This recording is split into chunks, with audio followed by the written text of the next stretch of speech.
The second toothbrush was still wet when I found it. I had been gone for 3 days. Just 3 days. I stood in the doorway of our bathroom with my suitcase still open on the bedroom floor and my coat hanging from one shoulder. The house was quiet except for the low hum of the air conditioner and the soft clicking of the ceiling fan. Everything looked normal at first. My towel was hanging where I had left it. My face wash was beside the sink. Daniel's razor was plugged into the wall, and right next to my blue toothbrush was a pink one. It was not cheap or disposable. It was a full-sized electric toothbrush with a rose gold handle. There were tiny drops of water around its base. I touched the bristles with one finger, still damp. Someone had used it recently. I stared at it longer than I should have, waiting for my mind to produce a harmless explanation. Maybe Daniel's sister had stopped by. Maybe a friend had stayed over. Maybe my mother-in-law had needed somewhere to sleep. But nobody had mentioned visiting. And nobody in Daniel's family used that kind of toothbrush. I knew because I had bought the same model for myself 2 years earlier. I slowly looked around the bathroom again. That was when I noticed the shampoo. A tall white bottle with gold writing stood in the corner of the shower. It was not mine.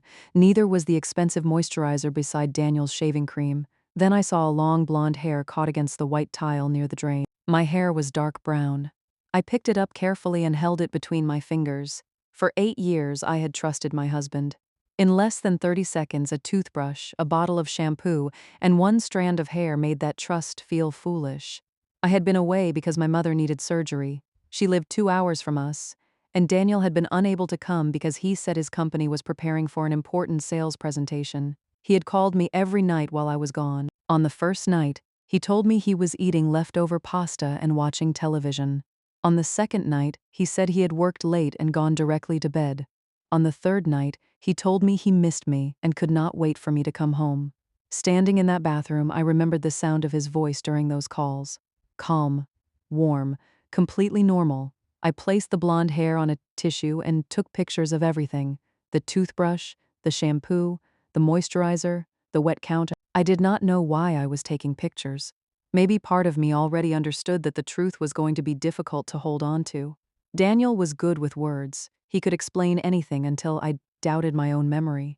I left the bathroom exactly as I had found it and went downstairs. There were 2 wine glasses in the dishwasher. Daniel rarely drank wine.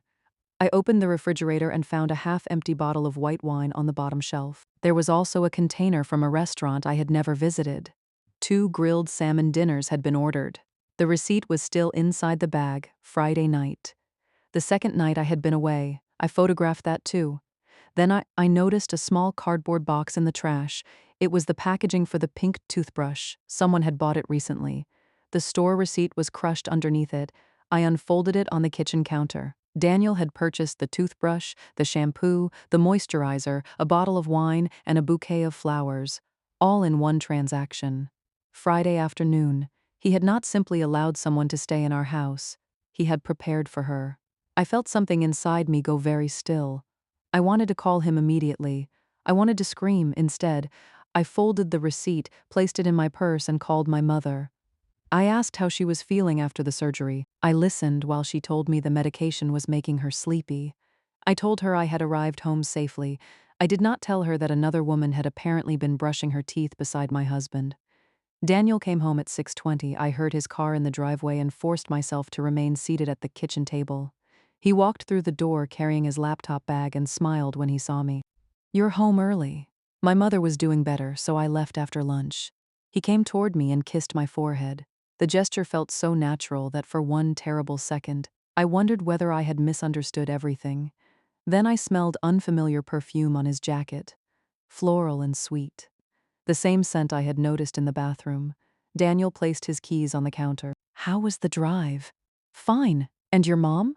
"She's recovering. That's good." He opened the refrigerator, saw the wine bottle, and paused for half a second. It was barely noticeable, but I noticed.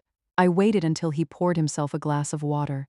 Then I said, "Who stayed here while I was gone?" His back was facing me. He did not turn around immediately. "What do you mean?" "There's another toothbrush in our bathroom." He finally looked at me. For 1 second his face was empty. Then he laughed. "Oh, that as if it were nothing." "My cousin stopped by." "Which cousin? Eric?"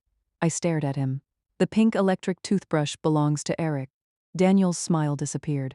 No, I mean, Eric was here, but the toothbrush belongs to someone he brought with him. Who? I don't know, a woman he's dating. Eric brought a woman to our house and slept here without telling either of us. Daniel rubbed the back of his neck. He'd had too much to drink. I told him he could use the guest room. The toothbrush was in our bathroom. He must have used the wrong one. There's also women's shampoo in our shower.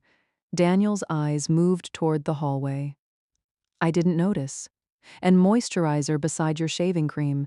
Emma, I don't know what you want me to say. Eric stayed here. He brought someone. I was trying to help him. I took out my phone. Let's call him. Daniel's expression changed. Right now? Yes. He's probably working. It'll take 30 seconds. I searched for Eric's contact. Daniel reached across the table and lowered my phone with his hand. Why are you turning this into an interrogation? Because your story makes no sense. My story. You first said Eric stayed here, then you said he brought a woman. You don't know her name, but she left expensive products in our bathroom. Maybe she forgot them. She forgot her toothbrush while it was still wet. He looked away. That was the moment I knew, not suspected, knew Daniel was lying to me. He sat across from me and exhaled loudly. You've been under a lot of pressure with your mother. You came home exhausted, and now you're looking for a problem. I almost laughed. You think I imagined the toothbrush? No. I think you're assigning meaning to something that has a simple explanation. Then call Eric. I'm not dragging him into our argument. It's not an argument. It's one question. Daniel stood up. I'm taking a shower. In the bathroom where your cousin's girlfriend left all her things. He stopped at the bottom of the stairs. Then he turned around. You're being ridiculous. That word hurt more than I expected. Ridiculous. I had evidence in my own home, and somehow I was the unreasonable one. Daniel went upstairs and locked the bathroom door. 5 minutes later, I heard cabinets opening. When he came back down, the toothbrush, shampoo, and moisturizer were gone. I did not ask where he had put them. I already had the pictures. That night, he slept facing away from me. I lay beside him with my eyes open, listening to his breathing. At 2 in the morning, his phone lit up on the nightstand. A message appeared on the screen. I could not see the sender's name because he had hidden the preview, but I saw the first 3 words. Did she notice? My body went cold. I reached toward the phone. Daniel moved in his sleep and pulled it closer to his chest. I withdrew my hand. I could have tried to guess his password. I could have confronted him again. Instead, I got out of bed, walked downstairs, and checked our doorbell camera. Daniel had installed it the previous year after packages began disappearing from the neighborhood. He had always managed the account, but he had forgotten that he once added my email as a backup user. I logged in. Most of the clips from the previous 3 days were gone, deleted. That alone told me enough. But Daniel had forgotten about the camera above the garage. It was older and stored footage separately. I opened the recordings. Friday evening at 7:14, a silver car pulled into the driveway. A blonde woman stepped out carrying a small overnight bag. Daniel opened the front door before she reached it. He hugged her. Not a friendly hug. He wrapped both arms around her waist and kissed her. I watched the clip 3 times. Not because I needed to confirm what I had seen, because my mind refused to accept that the man kissing her was the same man sleeping upstairs. She looked comfortable. She did not hesitate at the door. She did not glance around nervously. She walked inside as if she had been there before. Saturday morning, they left the house together. Daniel carried her bag. They returned that afternoon holding shopping bags. The toothbrush store receipt made sense now.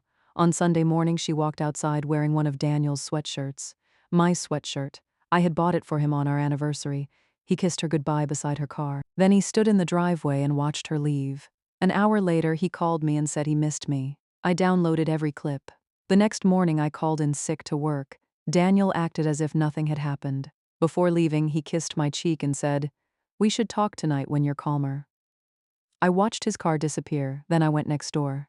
Our neighbor, Mrs. Reynolds, had lived beside us for 6 years. She was watering plants on her porch when she saw me. "You're back," she said. "How's your mother?" "She's doing better." "I'm glad." I hesitated. "Did you happen to see anyone at our house while I was gone?" Mrs. Reynolds smiled. "Your sister? I don't have a sister." Her smile faded. "Oh, what did she look like?" "Blonde, pretty, maybe early 30s. I saw her a few times." "A few times?" Mrs. Reynolds placed the watering can down. I thought she was family. She knew the garage code. I felt my stomach tighten. How long have you been seeing her? She looked uncomfortable. Since spring, maybe? It was October, spring. This was not one careless weekend. It had been happening for months. Was she here only when I was away? Mrs. Reynolds looked at the ground. Sometimes she came during the day. I thanked her and returned home. I searched through our joint credit card statements. Daniel handled most of the bills, but I had access to the account. There were restaurant charges I did not recognize, hotel payments hidden under generic business names, flower shops, jewelry, a gym membership across town. I clicked on the gym charge. The business name was Brooks Fitness Studio. The owner was Vanessa Brooks. I searched her online. The woman from the camera appeared immediately. Blonde hair, 31 years old, personal trainer and fitness coach. Her social media page was filled with workout videos, motivational quotes, and carefully edited pictures. Then I found a photo that made my hands shake. Vanessa was standing beside a lake. Only part of the man beside her was visible. His face had been cropped out, but I recognized Daniel's watch. The caption said, "1 year with my favorite person. 1 year." Daniel had not simply been sleeping with her, he had been in a relationship with her. I scrolled further. There were flowers he had bought her, restaurants where he had taken her. A weekend trip he had told me was for work, and then I saw a photograph from our own living room. Vanessa was holding a glass of wine beside our fireplace. The framed wedding picture that normally sat on the mantel was missing. I checked the mantel. The picture had been returned to its place. Daniel had removed evidence of me before bringing her into my home. I did not contact Vanessa immediately. I needed to understand what she knew, so I created a new email account and sent a short message to the address listed on her business page. I wrote that I needed to speak with her privately about Daniel Carter. She replied 20 minutes later, "Who is this?" I sent her a photograph of Daniel and me on our wedding day. There was no response for nearly an hour, then my phone rang from an unfamiliar number. I answered. A woman's voice said, "Are you Emma?" "Yes." There was silence. Then she whispered, "He told me you were his ex-wife." I closed my eyes. "I'm not his ex-wife. He said the divorce was finalized last year. We've never filed for divorce. He said you moved to another state. I live in the house where you stayed this weekend." Vanessa began crying, not loudly, just a broken, controlled sound like she was trying not to fall apart. "I didn't know," she said. "I swear I didn't know. I believed her, maybe because I wanted to, maybe because she sounded exactly how I felt." We agreed to meet at a coffee shop that afternoon. Vanessa was already sitting in the corner when I arrived. Without makeup and without the confident smile from her photographs, she looked younger. She stood when she saw me. "I'm sorry," she said. I sat across from her. "How long?" 14 months. The answer hurt even though I had expected it. "How did you meet?" "At the gym." He said he was separated. "Did he ever tell you why we divorced?" Vanessa nodded. "He said you had cheated on him." I looked down at the table. Of course he had made himself the victim. "He said you left him and only came back occasionally to collect things. When I saw women's clothes in the house, he said they were yours and that you hadn't moved everything yet." "My clothes are there because I live there." She covered her mouth. "He told me this weekend was the first time I could stay over because you had finally signed the property papers." "There are no property papers." Vanessa opened her phone. She showed me messages from Daniel, months of them. Good morning texts, promises, pictures, plans. He had told her he wanted children with her. He had told me he was not ready for children because work was too stressful. He had told her he was saving money for their future. The money had come from our joint account. Then Vanessa showed me something worse. Daniel had asked her to choose a house with him. He had sent her listings and discussed down payments. The previous week, he told her he planned to sell our house after the divorce. Our house had belonged to my grandmother. Daniel's name was not on the deed. He knew he could not sell it, but he had still promised it to her. Vanessa stared at me. "What are you going to do?" "I'm going to let him keep lying."